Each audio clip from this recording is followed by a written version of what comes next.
पवार पवार एकत्र येतील, कुटुंबातलं अंतर मिटेल, दोन पक्ष एक होतील, राजकारणात भल्या भल्यांना चकवा बसेल, या होत्या चर्चा. मागचे काही दिवस महाराष्ट्राच्या राजकारणात सुरू असलेल्या चर्चा. पण या होत्या पडद्याच्या पुढे सुरू असलेल्या चर्चा. पडद्याच्या मागे काय घडलं तर शरद पवार आणि देवेंद्र फडणवीस एकत्र आले. फार चर्चा झाल्या नाहीत, कुठले स्टेटमेंट आले नाहीत, फक्त एक भेट झाली आणि डाव फिरला तोही असा फिरला की फक्त 5 मिनिटात कित्येकांना क्रीज सोडून द्यावी लागली, बॉल न खेळताच. ही सगळी सूत्र हल्ली आहेत मुंबई क्रिकेट असोसिएशनच्या निवडणुकीत. 12 नोव्हेंबरला मुंबई क्रिकेट असोसिएशनच्या निवडणुकीचं मतदान पार पडणार आहे. पण यात सगळ्यात जास्त चुरस ही अर्थातच अध्यक्षपदासाठी होती. मोठी मोठी नावं चर्चेत आली, राजकीय युत्या चर्चेत आल्या. पण पवार फडणवीसांच्या एका भेटीनं गेम फिरला आणि अजिंक्य नाईक यावेळी बिनविरोध अध्यक्ष झाले. एका भेटीत झालेल्या पवार फडणवीस युतीनं MCHचं इलेक्शन कसं फिरलं, नेमकं काय घडलं, हे आपण पाहूयात या व्हिडिओमधून. नमस्कार, मी जान्हवी पाटील आणि तुम्ही पाहताय महाराष्ट्र फोकस. आता मुंबई क्रिकेट असोसिएशन म्हणजेच MCAची निवडणूक ही दरवेळी चर्चेत असणारी निवडणूक. मुंबई क्रिकेट असोसिएशन मुंबईचं क्रिकेट ऑपरेट करतं, पण यावर क्रिकेटर्सचा होल्ड नाही. इथं होल्ड आहे राजकारण्यांचा. इथल्या इलेक्शनमध्ये राजकारणी अड्डा वागतात, आपापले प्लेयर्स मैदानात उतरवतात. पण गेम फिरतो कधी आणि कोणाच्या बाजूनं, तर मैदानात उतरलेला प्लेयर आपल्या बाजूनं वळवून घेणं ज्या कॅप्टनला जमतं त्या कॅप्टनच्या बाजूनं. मागच्या वेळी MCAचं इलेक्शन झालं 2022 मध्ये. तेव्हा माजी क्रिकेटर संदीप पाटील यांनी अध्यक्षपदासाठी फॉर्म भरला होता. पण त्यांना हरवण्यासाठी शरद पवार आणि आशिष शेलारांच्या नेतृत्वातलं पॅनल एकत्र आलं. शरद पवार, एकनाथ शिंदे, देवेंद्र फडणवीस, आशिष शेलार, जितेंद्र आव्हाड, मिलिंद नार्वेकर हे सगळे नेते एकत्र आले आणि फडणवीसांच्या जवळचे अमोल काळे MCAचे अध्यक्ष झाले. अमोल काळे यांचं 2024 मध्ये अचानक निधन झालं आणि MCAच्या अध्यक्षपदाच्या निवडणुका पुन्हा घेण्यात आल्या.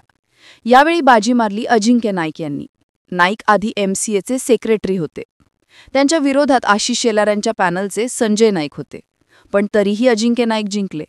सर्वात कमी वयाचे MCAचे अध्यक्ष ठरले. त्यांना जिंकण्याचं कारण विचारलं तेव्हा त्यांनी 2 शब्दात उत्तर दिलं: अदृश्य शक्ती. आता मागचा 2 निवडणुकांचा इतिहास सांगितला. याचं कारण म्हणजे त्या निवडणुकीत होणारी काटाकाटी. इथं मतं फिरवण्यावर डोळा नसतो, इथं पाठीमागची शक्ती गणित फिरवते. यंदा इलेक्शनवेळीही तसंच झालं. 12 नोव्हेंबरला मतदान आहे. त्यात अध्यक्षपदासाठी माजी क्रिकेटर डायना एडुल्जी, भाजपचे विधान परिषदेचे आमदार प्रसाद लाड, शरद पवारांच्या राष्ट्रवादीचे आमदार जितेंद्र आव्हाड, ठाकरे यांच्या शिवसेनेचे विधान परिषदेचे आमदार मिलिंद नार्वेकर, काँग्रेस नेत्यांच्या जवळचे अशी ओळख असणारे शाह आलम शेख, मंत्री प्रताप सरनाईक यांचे पुत्र विहंग सरनाईक, दिवंगत माजी अध्यक्ष अमोल काळे यांचे निकटवर्तीय सूरज सामंत आणि MCAचे मावळते अध्यक्ष अजिंक्य नाईक, अशा 8 जणांनी अध्यक्षपदासाठी फॉर्म भरला होता. त्यामुळे निवडणूक चुरशीची होती. सूरज सामंत, मिलिंद नार्वेकर यांच्या अध्यक्षपदाचा भंगलेल्या स्वप्नाची चर्चा अनेकदा झालेली. त्यामुळे ते यावेळी ताकद लावणार हे निश्चित समजलं जात होतं.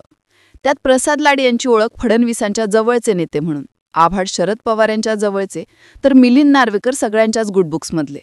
त्यात काही क्रिकेट क्लबने लॉबिंग सुरू केलं आणि नुकताच वुमेन्स वर्ल्ड कप जिंकल्यानं भारतीय वुमेन्स क्रिकेटर्सच्या पायोनियर्सपैकी एक असलेल्या डायना एडुल्जी सुद्धा शर्यतीत होत्या.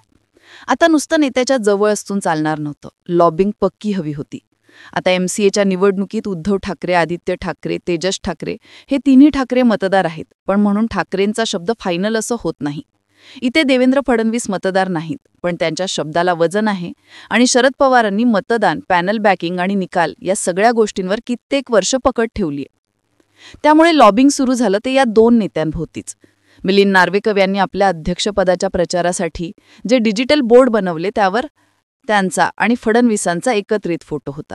प्रताप सरनाईक यांनी आपले पुत्र विहंग सरनाईक यांच्यासाठी शरद पवारांची भेट घेतली, तर जितेंद्र आव्हाडांची निष्ठा महत्वाची होती. आता MCAच्या निवडणुकीत 3 माणसं किंगमेकर ठरतात: देवेंद्र फडणवीस, MCAचं अध्यक्षपद भूषवलेले शरद पवार आणि आशिष शेलार. आता 2024च्या निवडणुकीत शेलारांना शह द्यायला पवार फडणवीस एक झाल्याची चर्चा झाली आणि 2022च्या निवडणुकीत क्रिकेटर संदीप पाटीलांना शह द्यायला सगळे राजकारणी सहज एकत्र आले. सामना एकतर्फी झाला. आता यंदा सगळ्याच राजकीय नेत्यांचं लॉबिंग भक्कमपणे सुरू होतं. आगामी मुंबई महापालिका इलेक्शन्स बघता इथं ताकद दाखवून देणं कुठल्याही नेत्याला चुकणारच होतं. पण या निवडणुकीत एक गेम अशी असते की मोठे नेते फक्त अध्यक्षपदाचा फॉर्म भरत नाहीत, तर ती इतर पदांचाही फॉर्म भरतात. म्हणजे जरी अध्यक्षपदाचा चान्स चुकला तरी दुसऱ्या पदांवर बाजू सिक्युअर राहते. पद सोडावं लागतं पण MCA सोडावी लागत नाही. 10 नोव्हेंबर हा अर्ज मागे घेण्याचा शेवटचा दिवस होता आणि त्याच दिवशी गेम फिरायला सुरुवात झाली. दुपारनंतर अर्ज मागे घेण्याच्या बातम्या यायला सुरुवात होईल असे संकेत सकाळी पहिल्यांदा आलेल्या बातमीमुळे मिळाले. बातमी होती भेटीची, शरद पवार आणि देवेंद्र फडणवीस यांच्या भेटीची. राज्यात अजित पवारांच्या पुत्र पार्थ पवार यांचं नाव जमीन घोटाळ्यात पुढे येणं आणि त्यावर देवेंद्र फडणवीसांनी घेतलेली भूमिका प्रचंड चर्चेत आहे. अशातच शरद पवार आणि देवेंद्र फडणवीस यांची 10 ते 15 मिनिटांची भेट वर्षा बंगल्यावर झाली आणि या भेटीचा परिणाम दिसायला सुरुवात झाली. सोमवारी दुपारी 10 नोव्हेंबरला दुपारी 4 वाजेपर्यंत अर्ज माघारी घेण्याची मुदत होती आणि MCAमध्ये वेगवेगळ्या घडामोडी घडायला सुरुवात झाली. अध्यक्षपदासाठी इच्छुक असलेल्या 6 जणांनी आपले अर्ज मागे घेतले. अजिंक्य नाईक आणि प्रसाद लाड अशी 2 नावं मैदानात राहिली. पण या दोघांची MCA ऑफिसमध्ये एक मीटिंग झाली आणि त्यानंतर प्रसाद लाड यांनी सुद्धा अर्ज मागे घेतला. अजिंक्य नाईक बिनविरोध अध्यक्ष म्हणून निवडून आले.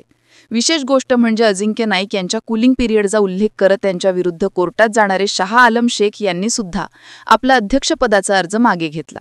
माध्यमांमध्ये असणाऱ्या बातम्यांनुसार शरद पवार आणि देवेंद्र फडणवीस यांनी एका भेटीत अजिंक्य नाईक यांचं नाव फायनल केलं आणि या दोन्ही नेत्यांची ताकद नाईक यांच्या मागे उभी राहिली. या दोन्ही नेत्यांच्या आदेशानंतर इतर नेत्यांनी अर्ज माघारी घेतले. त्यात यावेळी आशिष शेलारांचं वजन सुद्धा अजिंक्य नाईक यांच्या पारड्यात पडल्याचं सांगितलं जाते, ज्यामुळे पेपर आणखी सोपा झाला आणि नाईक बिनविरोध अध्यक्ष झाले. आता अजिंक्य नाईक बिनविरोध अध्यक्ष झाले असले तरी उपाध्यक्ष पदासाठी जितेंद्र आव्हाड विरुद्ध नवीन शेट्टी अशी निवडणूक होणारच आहे. तर मिलिंद नार्वेकर, विहंग सरनाईक, सूरज सामंत यांची वेगवेगळ्या पदांवर वर्णी लागण्याची शक्यता आहे. पण सूत्रांनी दिलेल्या माहितीनुसार फडणवीस आणि पवारांनी एका भेटीत MCAच्या सगळ्याच मेंबर्सची नावं निश्चित केली आहेत. आता प्रश्न राहतो, या सगळ्यात गेम कोणाचा झाला? तर MCAमध्ये अध्यक्षपदासाठी जोर लावून सत्ता केंद्र म्हणून पुढे येण्याचा चान्स अनेक नेत्यांनी घेऊन पाहिला. नार्वेकरांनी फडणवीसांसोबतचा फोटो वापरणं, सरनाईकांनी पवारांना भेटणं अशा घडामोडी पडद्यापुढे सुरू होत्या. महिला क्रिकेटचं महत्त्व अधोरेखित करण्याचा प्रयत्न डायना एडुल्जीच्या माध्यमातून झाला. पण या राजकारणात पवार पुन्हा किंगमेकर ठरले आणि फडणवीसांनी आपल्या शब्दाची किंमत पवारांनी वर्षावर येऊन घेतलेल्या भेटीतून दाखवून दिली. मागच्या वेळी अजिंक्य नाईक यांच्या मागे उभी राहिलेली अदृश्य शक्ती पुढे आली आणि पवारांचं अढळपद कायम राहिलं असलं तरी MCAमध्ये देवेंद्र फडणवीस या नावाची ताकद सलग 3ऱ्या इलेक्शनला दिसून आली. इथं निष्ठावान आणि जवळचे मागे पडले ही वस्तुस्थिती आहे. बाकी मुंबई क्रिकेटमध्ये राजकारण्यांसोबत राजकारण्यांनी केलेल्या राजकारणाबाबत तुम्हाला काय वाटतं? तुमची मतं आणि प्रतिक्रिया कमेंट करून नक्की सांगा.